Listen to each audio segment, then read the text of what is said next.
نحمده ونصلي على رسوله الكريم أما بعد فأعوذ بالله من الشيطان الرجيم بسم الله الرحمن الرحيم يوم يأتي لا تكلم نفس إلا بإذنه فمنهم شقي وسعيد صدق الله العظيم سورة هود دولسم پارا یوسل پنزم نمبر آیت کی ومخی آیتون کی دا قیامت دا حاضر تذکر بیان شو اس پا دی آیتون کی دا قیامت دا ورزی حالات بیانی کله چې د قیامت ورځ شي د قیامت په ورځ به مختلف حالات وي د الله رب العالمین د یری نه به څوک خبر نشي کولی بل ځای کې راځي په سورة النحل کې چې د الله رب العالمین سره به خلق د خپل ځان د خلاصي دپاره جګړه کوي په دې ځای کې راځي چې د قیامت په ورځ به څوک خبر نشي کولی تفسیر خازن لیکي چې حالات د قیامت د ورځې به مختلف وي بعض اوقات کې به خلق خبر نشي کولی الله نه به دومره یریږي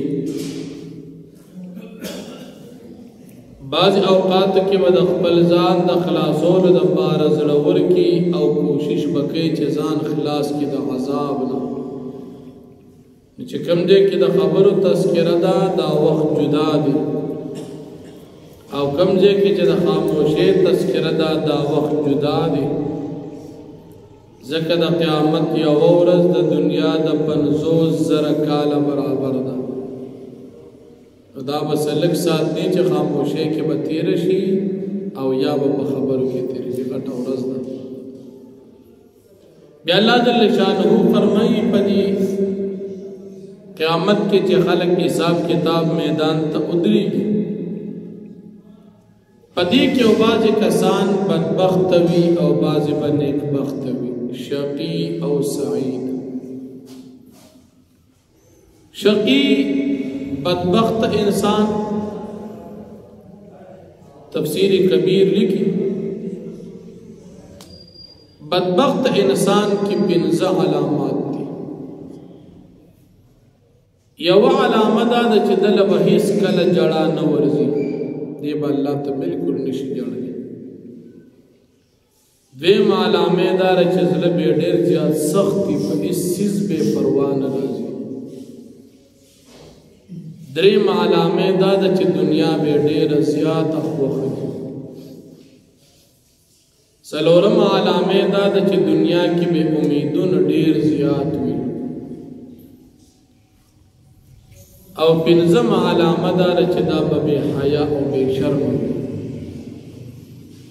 چې دا 15 علامې چا کې وي نو دې ته شقي وي او که یو سړی داسې چې الله ته جاړي زړه یې نرم وي کله ترې غلطي وشي ګناه وشي خفه اخرت ته هر وخت کې په شوق کې چې جنت ته به کله ځم دا مزې به کله حاصلو دنیا کې ژوند تېری خو شوق کې دا وي چې جنت ته به کله ځم اخرت یې خوښ امیدونه دون نی بس ژوند تیریږي او حیا پکې وي که کله ترې نه ګناه وشي نو په هغې باندې پښیمانه وي نو دا د سعید او د نیکبختۍ علامې دي الله جل شانه دې موږ او تاسو نیکبخته کړي او د بدبختۍ د دې علامو نه دې الله جل شانه موږ وساتي دا د شقی او د سعید حال شو. اوس تفسیر خازن لیکي چې انسانان خو صرف په قیامت کې دوه قسم نه دي، دا خو په درې قسمه دي. بعضې به داسې چې هغه بدبختي لکه جهنمیان وي، بعضې به داسې چې هغه به نیکبختي جنتیان وي، خو بعضې به پکې درېمګړي وي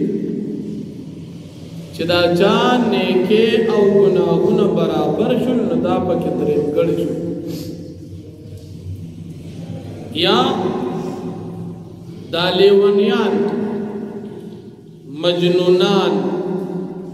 دی خو نه نیکي کړې ده او نه یې بدي کړې ده، یا ماشومان چې ماشوموالي کې وفات شوي نو دی خو نیکي هم نه ده کړې او بدي هم نه ده کړې. دا پکې دریم قسم شو. حالانکه دې ځای کې دوه ذکر دي، فمنهم شقی و سعید، یو شقی او بل سعید. تفسیر خازن لیکي چې دا دریم قسم دې ځای کې الله پاک د دې نه خاموشي او سکوت کړی دی، دې دلته نه دی ذکر کړی. نو دا دریم قسم د الله پاک په اراده باندې موقوف دی. الله چې اراده وکړي جنت ته به بوځي، نور خپل یې څه کړي نه دي. که نیکې او بدې برابر شو نو دی په منځ کې پروت دی. اوس د الله خوښه ده، که د الله فضل پې شو جنت ته به لاړ شي. ماشوم دی نو ده خو څه کړي نه دي، د الله فضل ته پروت دی، په فضل به جنت ته ځي. یا مجنون او لیونی دی نو ده خو څه کړي نه دي، دی هم د الله فضل ته پروت دی، ده خو څه کړي نه دي. نو په دې ځای کې چې د کومو دوو تذکره ده دوی څه کړي دي، شقی بد کارونه کړي دي او سعید نیک کارونه کړي دي. نو دې ځای کې د کار والا کسانو تذکره ده، د بیکارو نه ده. کار والا یا جنت والا او یا جهنم والا. بیا چې کوم کسان بدبخت دي الله پاک به دا جهنم ته بوځي. دی په جهنم کې دومره سخت عذاب کی وي چې دی به لکه د زناور په شان چغې وهي، لکه خر چې څنګه چغې وهي. نو په دې ځای کې دوه الفاظ دي، یو لفظ د زفیر دی او بل لفظ د شهیق دی. په شروع کې چې د آخر اوږده چغه ووایي دې ته زفیر وایي، او چې کله د آواز ختمه یو دا په مزه شي دې ته شهیق وایي. په جهنم کې به دا جهنمیان داسې چغې وایي. الله دې موږ او تاسو په خپل فضل باندې وساتي. ځکه فضل باندې کار کېږي، په خپل عمل نه کېږي.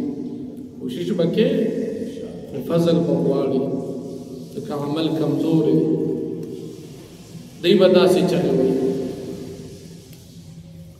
حضرت علی رضی اللہ عنہ فرمائی نبی کریم صلی اللہ علیہ وسلم سره یو ورځ په جنت البقیع چې کوم د دې مسجد نبوي سره خوا کې مقبره ده، دې کې ناستو د جنازې په انتظار. نبی کریم صلی الله علیه وسلم یو ډکې راغشتې په دې عظمت کې داسې وایي. او بیا نبی علیہ السلام وفرمایل چې الله پاک لیکل کړي د چا دپاره شقی او د چا دپاره سعید. صحابه کرام وفرمایل چې الله پاک لیکل کړي دي نو بس موږ په آرام کښېنو، نو څه به نه کوو. که الله لیکلي دي شقي هسې هم شقي، او که لیکلي دي سعید نو هسې هم سعید دي، نو محنت به نه کوو. نبی کریم صلی الله علیه وسلم وفرمایل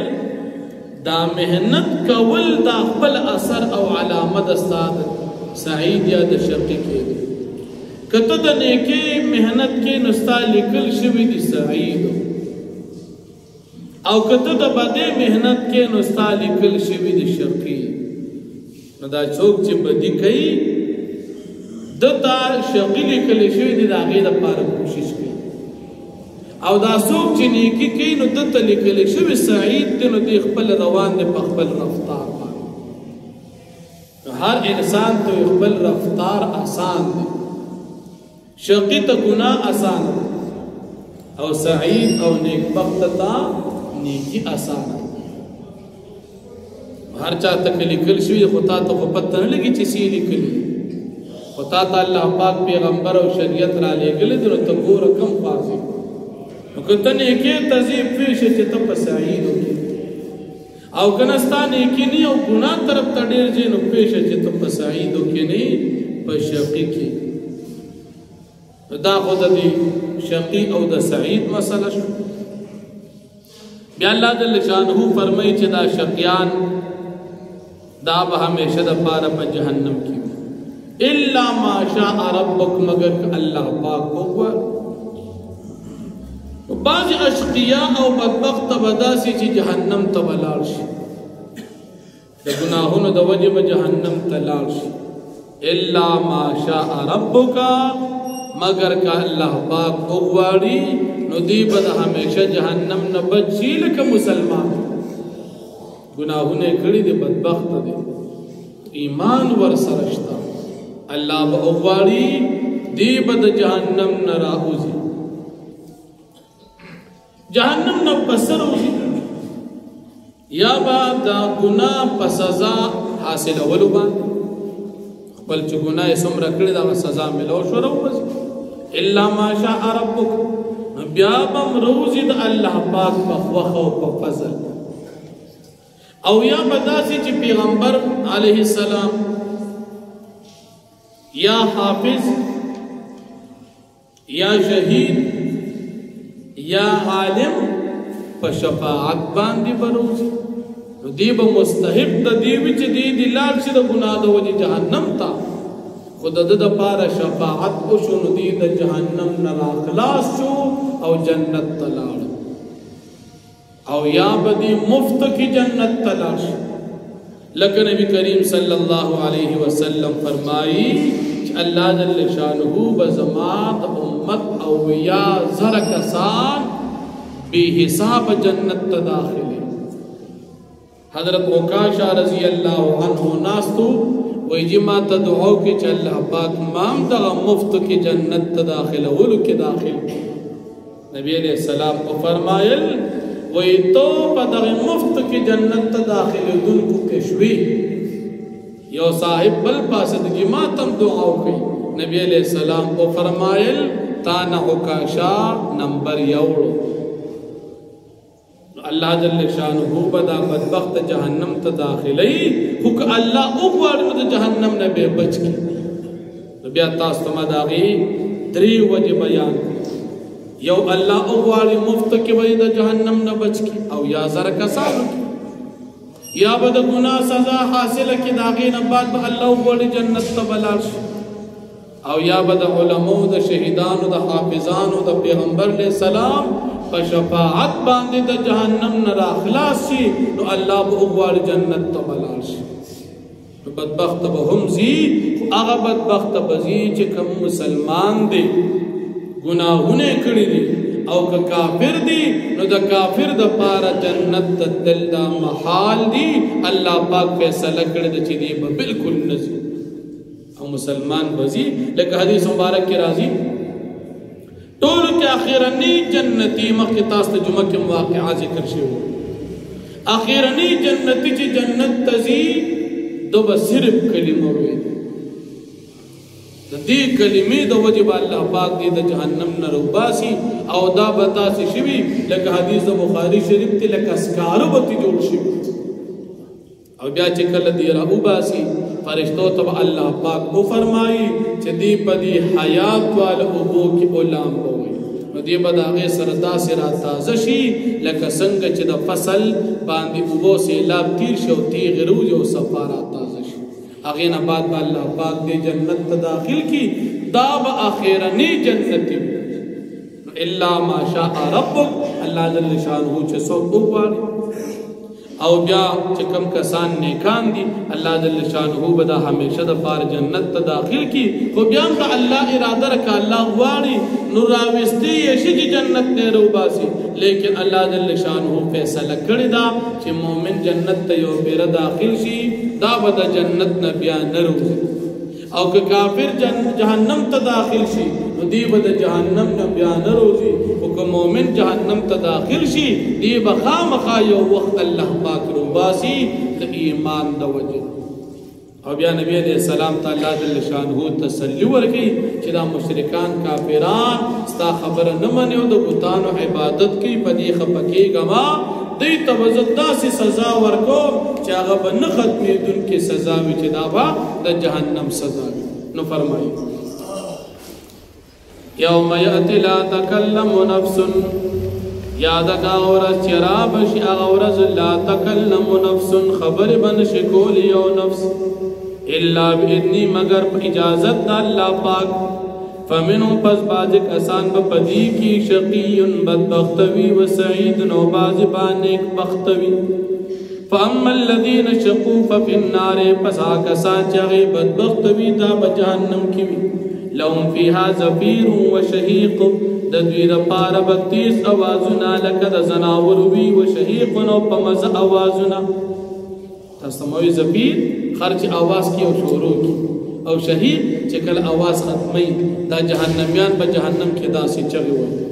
خالدین فیها دیبا همیشه په دې جهنم کې ما دامت السماوات والارض ترکمي چې اسمان او زمکي وي نو قیامت کې خو اسمان ټوټي ټوټي شي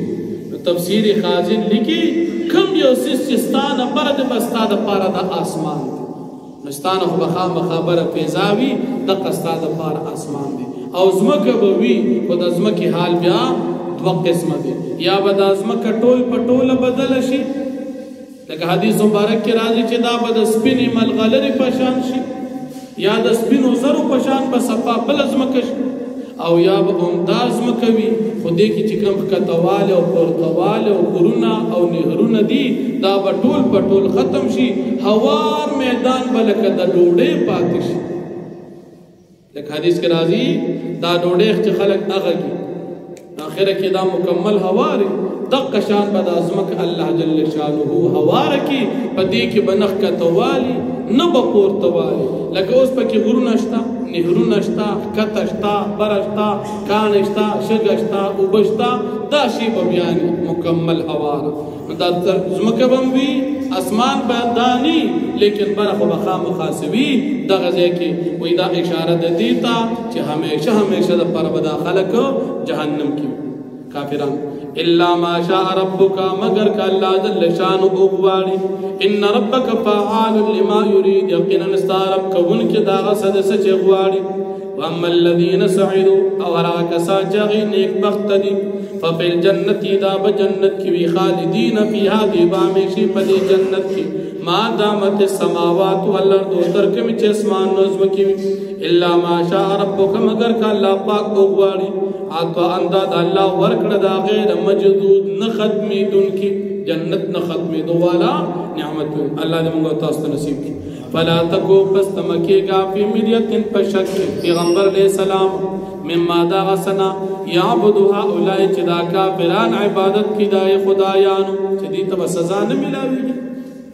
او دا نا حق ندی شک کی گما ما یعبدون دی عبادت نکی دا کافران الا کما یعبد آباؤهم من قبل مگر سنگ چی کڑو پلارانو دا دوی وړاندې د دوینا دا شان دویم عبادت کی یعنی د پلار نکو د دین تابعداري شته دلیل ور سره نشته و انا لموفوهم یقینا من بخامقا پورا ورکو دویتا نصیب می صدد